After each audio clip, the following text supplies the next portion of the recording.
Assalamualaikum Ustadz, Salam. ana min Malang, fil hakikoh ana uridu adhaba ila Misra wa asta'adda darusna ma sadiqatina fil Misra sanatain walakin qadarullah fi akhirih ijaz syahadati roba ala sanatain summa Ustadz akhirih ana darastu fil jami'a funnun summa sami'tu qala sadiqi ya Ustadz hadani shalah as-soal yakni limada jika sholat bisa merubah kehidupan seseorang, lantas mengapa? Mohon maaf ibu-ibu, ini pertanyaan teman-teman saya.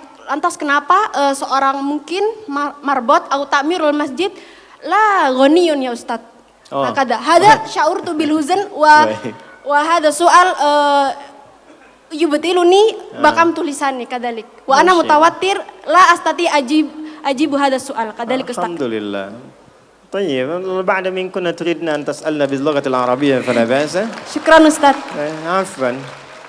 So you can ask me with any languages that you want to speak. If you want to ask with English, okay, inshallah. Even in Arabic, inshallah, I will answer. Even in Japanese, watashi wa Indonesian wa desu. Even in France, bonjour, comment ça va? Ça va bien. Even in Tagalog, kumusta ka mabuti? Even in Bangladeshi, kamu naso baluashi. Ini beliau tanya, singkatnya begini. Ya, saya senang belajar bahasa. Jadi saya kalau mau dakwah ke negara itu tertentu, saya pelajari bahasanya. Jadi saya mau ke Jepang, saya belajar bahasa Jepang. Ya, saya mau ke Eropa, saya pelajari. Ini teman kita, adik kita bertanya, kenapa marbot masjid itu nggak kaya? Kalau memang Islam itu datang untuk merubah kehidupan seseorang. Pertanyaannya yang mau dirubah itu apanya? Karena mindset seseorang berpikir, kalau berubah itu selalu penampilan materi. Sedangkan Islam itu datang bukan untuk merubah materi. Tapi mempercepat dan memberikan keberkahan pada tujuan berkehidupan. Perhatikan baik-baik, ada 4 pilihan dalam berkehidupan. Silahkan gunakan. 1 dengan kedudukan, 2 dengan harta, 3 dengan ilmu, 4 dengan tenaga. Dan itu ada babnya. Kalau Anda ingin dengan kedudukan, jangan tanggung yang paling tinggi. Cita-cita diplomat jadi menlu sekalian. Cita-cita di birokrasi jadi presiden sekalian. Ya, jangan tanggung, jadi yang paling tinggi. Nanti ada babnya, ada fikihnya. Ya, namanya Kitabul Imarah namanya. Kitab ke-33 di Sahih Muslim. Ada 54 topik. Topik ke-33-nya adalah tentang tata kelola negara. Kalau ingin kaya, jangan tanggung. Raih tingkat ketiga sekalian. Tingkat pertama tuh kaya, kedua kaya banget, ketiga kebangetan kayanya. Dan semua sahabat dapat level itu. Nanti ada kurikulumnya di Al-Bukhari, Kitabul Buyu', kitab tentang tata kelola niaga. Tidak pernah ada sahabat Nabi, kemudian tabi'in dan generasi setelah itu, yang mengamalkan bisnis dengan metode itu, tidak pernah mereka berdagang dan kembali modal. Nggak ada. Mereka selalu kembali untung. Nggak ada dagang kembali modal, kembali untung. Abdurrahman bin Auf, Utsman bin Affan. Yang pertama tadi Amr bin As, Umar bin Khattab dan sebagainya. 3, ilmu.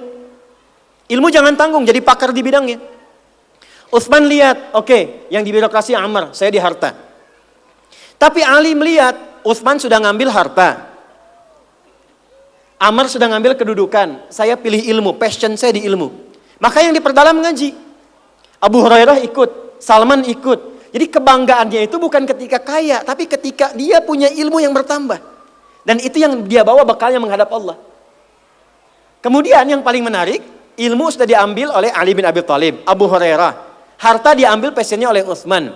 Kedudukan diambil oleh siapa? Umar bin Khattab. Ya, kemudian Amr bin As. Maka Bilal melihat, dari 4 ini tinggal 1, tenaga. Maka beliau dedikasikan hidupnya untuk mencari ridha Allah yang merubah hidupnya dengan tenaganya. Dengan tenaganya. Maka yang dipakai azan. Allahu Akbar, Allahu Akbar. Selesai azan, Nabi langsung komen. Bilal langsung like, sahabat langsung share. Dan kita subscribe sekarang. Apa komen Nabi? Aku dengar suara terumpah kaki Bilal di surga. Bilal ketika mendengar itu, adzan aja udah komen saya ke surga. Ngapain lagi saya kerja harta seperti Utsman? Secukupnya yang ada, yang penting saya jaga, meninggal masuk surga. Itu fikihnya. Maka dari sini muncul fikih marbot. Jadi kalau Anda ingin jadi marbot untuk mencari dunia, Anda salah tempat. Anda harusnya datang ke Hijab Fest, lihat orang jualan, pelajari itu, besoknya jualan jilbab. Kalau Anda ingin menjadi seorang ilmuwan, salah kalau jadi marbot. Belajar, datangi pengajian, pelajari dengan baik. Saya Bu gini-gini juga, saya senang riset, senang belajar.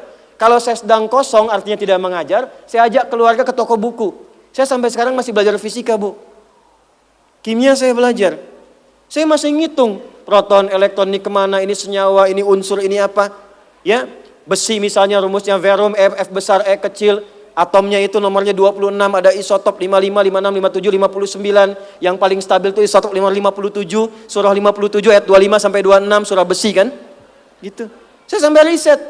Energi potensial, EP sama dengan M dikalikan G dikalikan dengan H. Kalau potensi kita bagus jadi kinetik, setengah M dikalikan V kuadrat. Gabungkan EP kemudian dengan EK menjadi energi mekanik, dipakai kemana aja. Karena passion saya di pengetahuan. Jadi kalau ditanya saya nyambung. Saya cuma gak bisa main lato-lato aja. Orang tanya saya hukum musik. Saya gak semudah lisan mengatakan halal, haram, tidak. Saya riset Bu. Sampai ke notasinya. Apa jenis musik, apa karakternya. Dari syair sampai ke sekarang. Sampai ke notasi. Itu saya pelajari.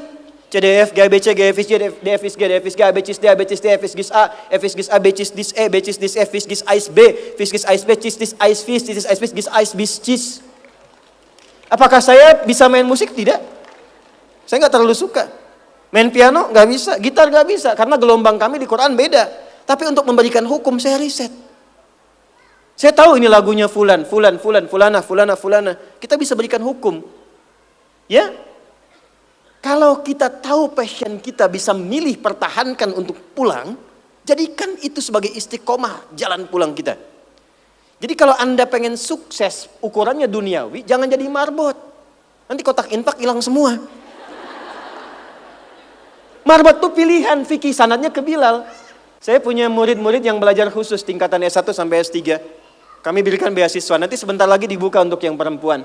Itu yang ngajarnya semua pakai sanad. Jadi azan aja ada sanadnya sampai ke Nabi. Semua hadis pakai sanadnya. Jadi itu jawabannya. Untuk menjadi marbot, perubahan yang dihadirkan dalam Islam, tinjauannya tidak selalu materi. Maka apa yang dipilih itu? Kalau sudah dipilih, maka jaga konsisten sampai pulang. Nanti menjaga konsisten itu babnya 9 lagi tingkatannya. Untuk konsisten. Konsis 1, konsis 2, konsis 3, konsis 4, sampai konsis